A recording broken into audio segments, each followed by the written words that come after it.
صوت الحكاية، حكايات تروى بصوت الزمن الجميل.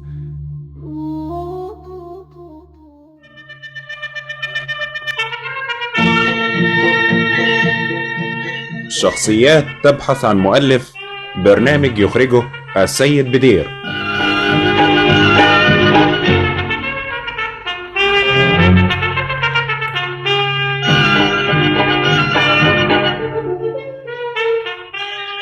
المحاسب، برنامج كتبه عبد المنعم عبد العزيز.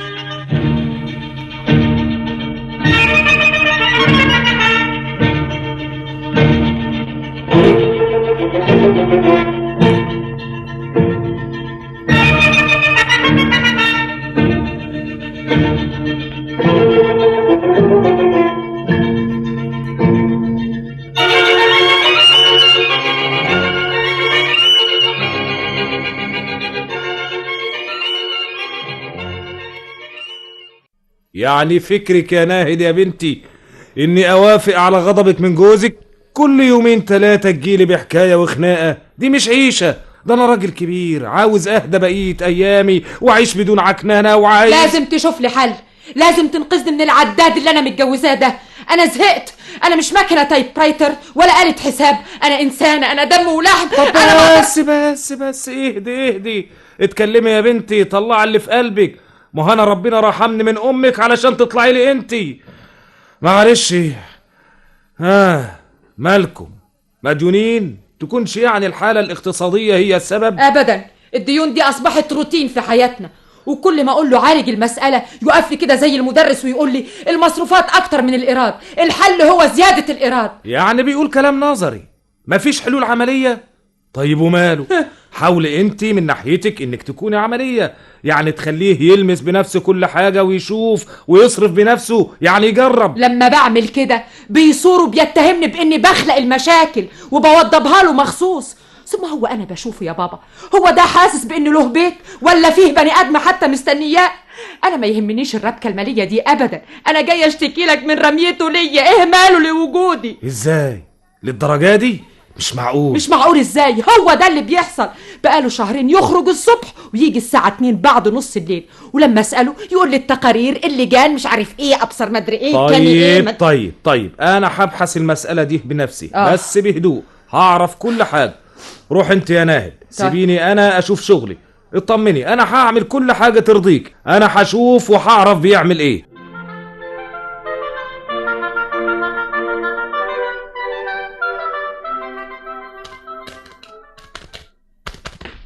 خلصت الجوابات يا ليلى؟ لازم كل ممول يبعت لي جواب باسمه علشان يجي يستلم التقارير. الساعة 11 دلوقتي يا أستاذ مفيد، أنا المفروض إن أنا أسيب المكتب الساعة 9 بالكتير. أنا يا دوبك قدرت أخلص التقارير بتاعت النهاردة. معلش أنا هوصلك، أو المكتب يصرف لك أجر التاكسي، بس لازم تنجزي العمل اللي عندنا. أنا مش متأخرة، بس لازم المكتب يصرف لي أجر إضافي مش أجر التاكسي.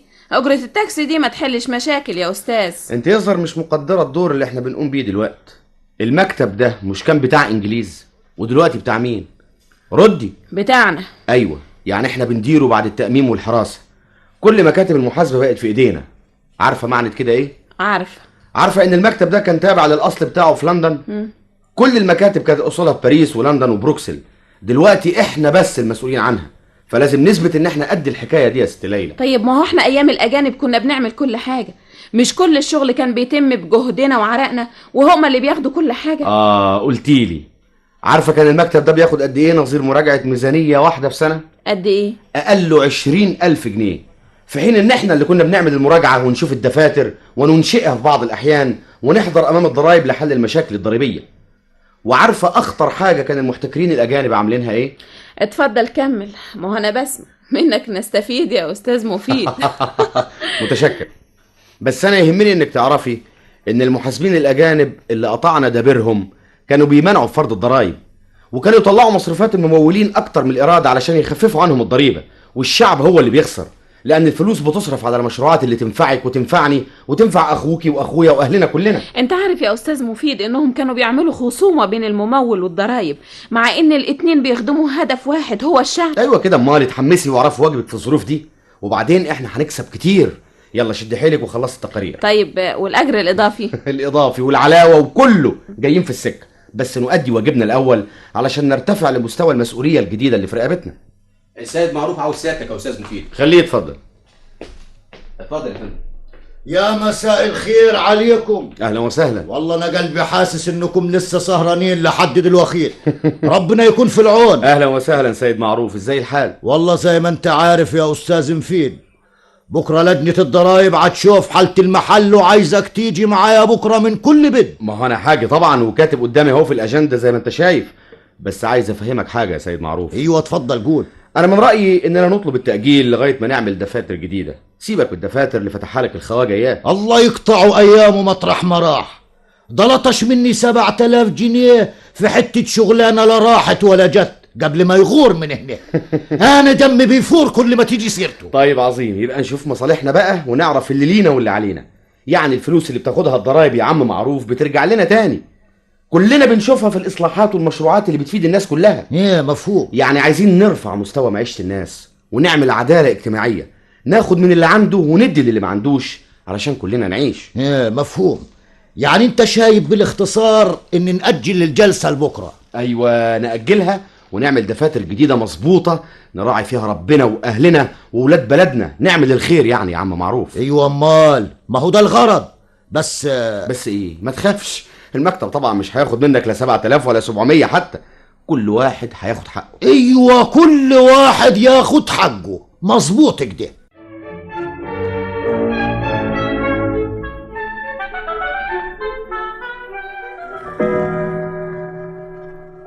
ما هو بدري يا أستاذ مفيد، ليه تعب نفسك دلوقتي؟ انت مش عارف ان خدامين اللوكاندا ناموا؟ من فضلك أرجوكي، أنا مجهد، ما تحاوليش تسريني. أنا ما طلبتش منك حاجة تعمليها لي دلوقتي. طبعا متعشي بره ومبسوط ومش محتاج لي في أي حاجة. الخدامة تتخمد وتنام وبعدين تصحى وترجع تتخمد وتنام، وعمري كله هيروح بالشكل ده. دي مش عيشة، دي مش حياة، ده حتى حرام عليك. يا حول الله يا ستي فهميني، أنا بشتغل بعمل، عندي واجبات، بحب العمل، بفنى فيه. انت لازم تساعديني، لازم تفهمي ايه الحكايه. انا مش فاهمه ومش هفهم يا اخي، انا حمار، انا مش عايزه اعيش معاك، انا مش عايزه العمل ده، مش عايزه العمل اللي انت بتقول عليه. انا عايزاك تحس تعرف اني بني ادمه. يعني ايه؟ يعني لازم تملالي الفراغ الكبير اللي انت سايبهولي في حياتي. حياتي فاضيه، ما فيهاش عواطف، ما فيهاش روح، ما فيهاش راجل يا اخي، ما فيهاش حياه. طب تقدري تخلي الفلسفه دي للصبح؟ ممكن يعني توطي الراديو شويه؟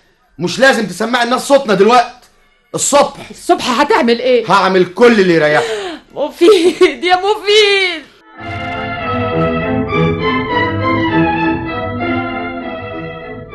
صباح الخير يا ليلى، كويس اللي جيتي بدري، انا يظهر اتاخرت في النوم. ياه، ده انت يظهر لسه نايم خالص. الله، ايه ده اللي انت لابسه ده؟ ايه ده قميص ده؟ ماله؟ ده عامل زي الممسح. انت مش عارف ان عندك لجنه ضرايب؟ مش معقول ابدا تروح بالشكل ده. طيب وهعمل ايه؟ انا لازم اروح، انما يظهر انا مش واخد بالي من نفسي خالص. على كل اروح بقى وزي بعضه. تروح زي يا اخي ده ما يدخلكش ابدا. استنى، انا هنزل اشتري لك قميص تاني 5 دقايق. اسمع، هات جنيه ولا اقول لك لا بلاش بعدين احاسب. لا مش ممكن اقدر استنى، مش ضروري، مفيش داعي تنزلي. لا هنزل اهو 5 دقايق بس. استنى اسمعني، لازم اجيب لك قميص، انا نازله. يا ليلى مفيش داعي، انا مش هستنى. امال فين الاستاذ مفيد من فضلك؟ نزل يا فندم، عنده لجنه. وهيرجع امتى؟ والله ما اعرفش، ده انا حتى نزلت اشتريت له القميص ده علشان يروح بيه اللجنه ورجعت ما لقيتهوش. قميص ايه؟ قميص؟ ما تعرفيش القميص يا هانم؟ قبل لو سمحتي ممكن تعرفيني بنفسك علشان نبقى نقول له. انا مراته يا انسه. اهلا وسهلا. عرفتي ليه انا بقى اندهشت؟ علشان حضرتك اشتريتي له قميص. والله السبب هو المحافظه على كرامته كمحاسب محترم، عنده لجنه بيحضروها الناس ولازم يكون لابس قميص نضيف. وحضرتك من امتى بقى مسؤوله عن قمصانه؟ انا طبعا مش مسؤوله عنه الا كزميل معايا في المكتب، وبحافظ على مظهره في العمل. مظهره في العمل؟ انت رخرة بتقول العمل نفس الاسطوانه. طيب وسيادتك بقى بيدولك علاوة قمصان علشان تبقشيشي بيها على الزملاء ولا ايه؟ ارجوك يا هانم، الموضوع ما يحتملش انك تقوليه او تكلميني بالطريقه مالها دي؟ الطريقه دي مش عاجباكي يا قليله الادب؟ من فضلك احترمي نفسك. احترم نفسي؟ هتعملي لي ايه يا مفعوصه؟ بس انا ما اسمحلكيش باكتر من كده. تسمحي تسيبي المكتب؟ مكتب؟ المكتب قال هو ده مكتب ولا محل قمصان؟ على اي حال الحق مش عليكي، وانا هعرف شغلي. وما تنسيش تبقي تجيبي له جاكيته كمان علشان تليق على القميص.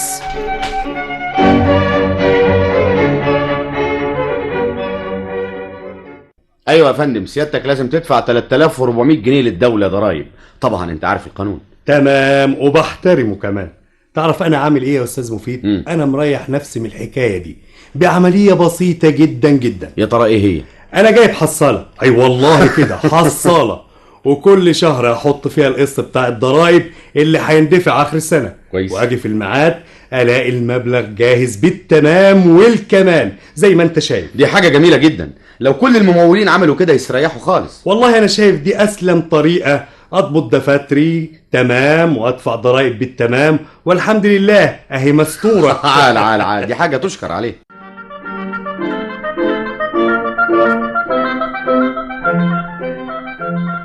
يا استاذ عدوي، انت راجل مهني وعارف المهن الحره لازم تدفع 11% من الدخل.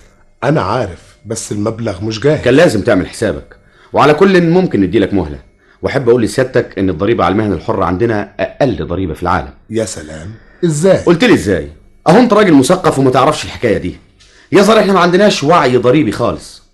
شوف يا سيدي، الضريبه دي بتوصل في انجلترا الى 90%، وفي امريكا حوالي 50%، وفي اوروبا كلها مش اقل من 25%. كده؟ فعلا كده، ولذلك نتعاون كلنا على ادائها، وانت كمثقف دورك كبير في نشر الوعي الضريبي واحترامه. طبعا ان شاء الله هجهز المبلغ قريب جدا. عندك اسبوعين وانا اقدر اقنع الضرايب. شكرا.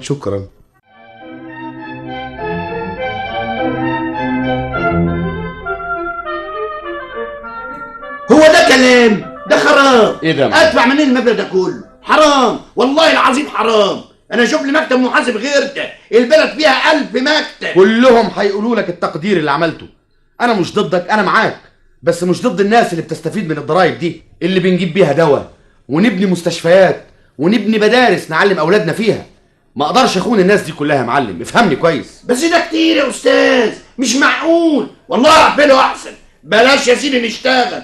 الله، ده مالنا احنا احرار فيه. عليك واجب دين لازم تدفعه لغيرك من مالك. الدين والقانون بيقولوا كده. لازم تعرف انك بتدفع 17%. انت عارف في بلاد بره التاجر والممول بيدفع كام؟ بيدفع 33%، وتفضل الضريبه تزيد كل ما الدخل يزيد لغايه ما توصل 80%. يا ساتر حوش يا رب. امال انت فاهم ايه؟ مش تخليك ويانا يا معلم؟ بس يعني ما هو يا استاذ مفيد، الحقيقه انت تعجبني مفهوميتك قوي بالكلام ده، وانت عارف الشغله بقى. الشغله يا معلم زي ما هي في الدفاتر، ولازم تدفع. كل ده ادفعه؟ ده كتير. إيه؟ انت السبب، لانك اتاخرت 7 سنين في دفع الضرايب.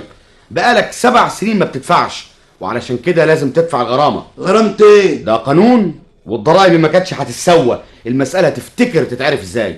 تتعرف ازاي؟ في المحكمه. والمحكمه هتعمل ايه؟ هتحبسنا ولا ايه؟ لا مفيش حبس، هتدفع الغرامه. واحب افهمك. الله، انت كل شويه تقول لي احب افهمك. هو انا حمار ولا ايه؟ ما تنورني مره واحده وخلاص. عايز اطمنك. يعني احنا ما عندناش حبس، فيه غرامه زي اللي هتقولها الضرايب. تمام. عارف الحبس فين؟ اللهم اكفينا السوء. الحبس في بلاد بره، برضه هناك الضريبه كبيره واللي ما يدفعش يتحبس. سلام قول من رب الرحيم. اه لا يا عم نسوي الحساب، نشوف الحكايه ايه. بس خليك وانا والنبي يا استاذ مفيد. وياك يا معلم.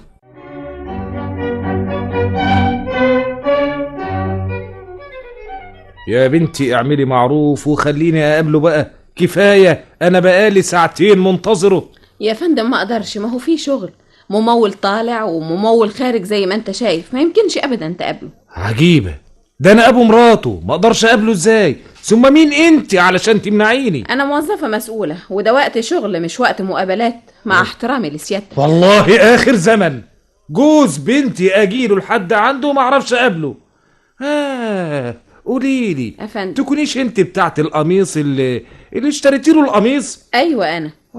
قلتيلي ده انت خليتي بنتي زي المجنونه بقالها 3 ايام. حرام عليكي، ده كتير ده، وكمان بتمنعيني ان انا اقابله. انا مش منعاك، هو اللي امر بكده، ما يقدرش يقابلك ومش من المصلحه انه يقابلك كمان. وليه بقى يا استهاني؟ يعني ممكن يقابلك لكن دماغه مش هتكون فاضيه، تفكيره كله في الشغل، يعني المقابله مش هتكون ناجحه. المقابله مش هتكون ناجحه؟ انت بتقول ايه؟ من فضلك انا عندي شغل عايزه اخلصه كده، بقوم امشي. طيب انا هعرف شغلي، انا هضع حد للمسخره دي، انا مش هسكت، انا عندي اجراءات كتيره. انا برضو محمود عبد الحفيظ، لسه ما متش، معلش، اخر زمن اخر زمن.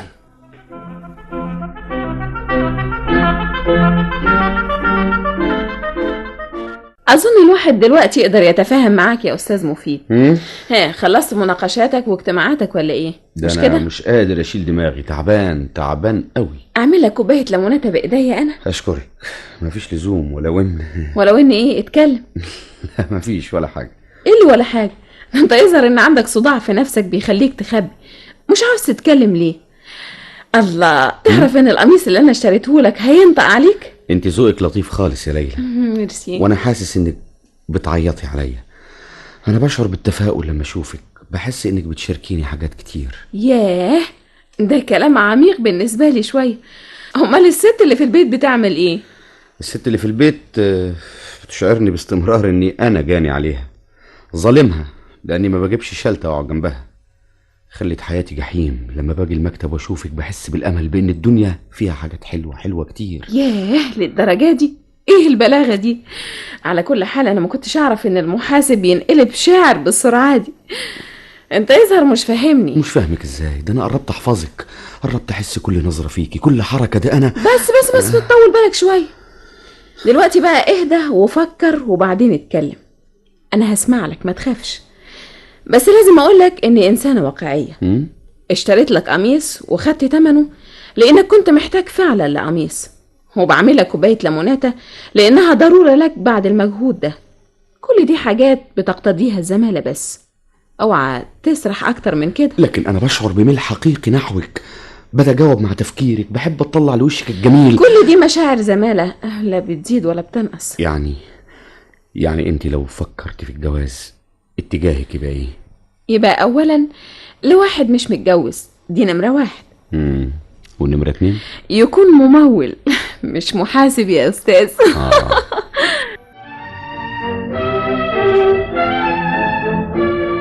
يا بنتي، ده انا شفته بعيني، مش فاضي يهرج. قعدت ساعتين علشان اقابله، ما قدرتش. راجل بيبني نفسه بنفسه. بيبني نفسه يقوم يهد بيته؟ ده مش طايقني يا بابا. طيب، والقمصان اللي البنات بتجيبها له ده شغل برضه؟ القميص ده بعت واحدة تشتريه زي ما بيبعت اي فراش، المسألة ما زادتش عن كده. ثم اذا كانت تعباك الحكاية دي تقدر تشتري له انت دستة قمصان ومحدش احسن من حد. اهدي يا بنتي، حكمي عقلك، ما تكلمهوش. انا شفت كل حاجة، انا عارف. انا على كل حال ما يئستش لسه، وانا هعرف استرد مفيد، هعرف اخليه يبقى لي انا لوحدي. انا مش هتهزم يا بابا ابدا ابدا ابدا. برافو عليكي، اهو ده الكلام. ايوه كده، ما تنشفيش دماغك زي دماغ المرحوم امك.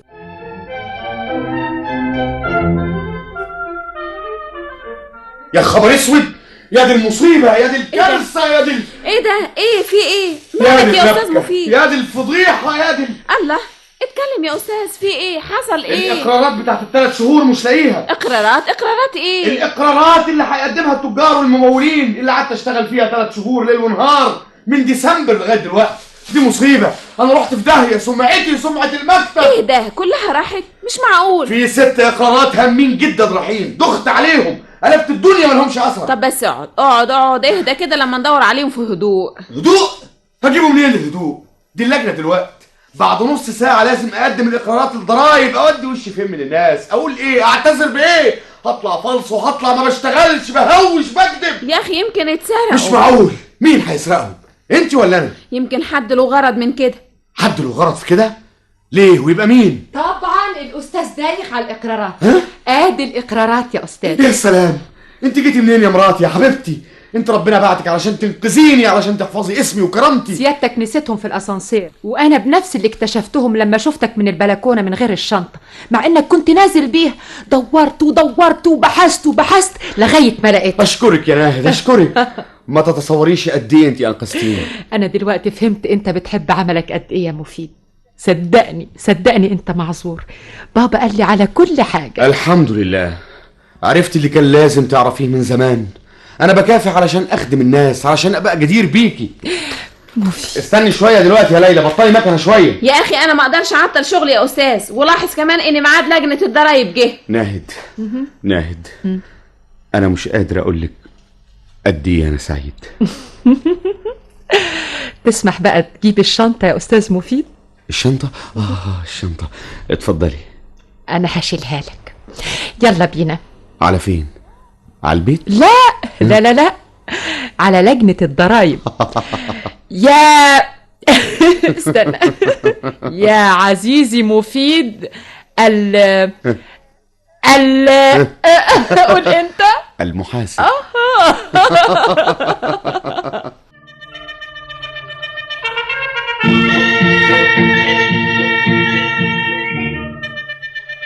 استمعتم إلى الشخصيات تبحث عن مؤلف، وكانت هذه الحلقة عن المحاسب، كتبها عبد المنعم عبد العزيز.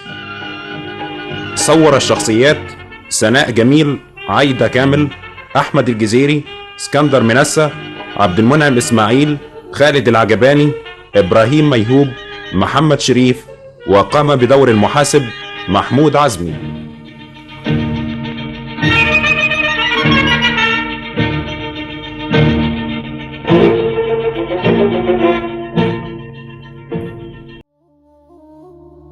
صوت الحكاية، حكايات تروى بصوت الزمن الجميل.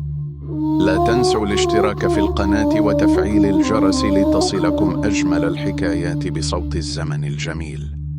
دمتم بكل الخير.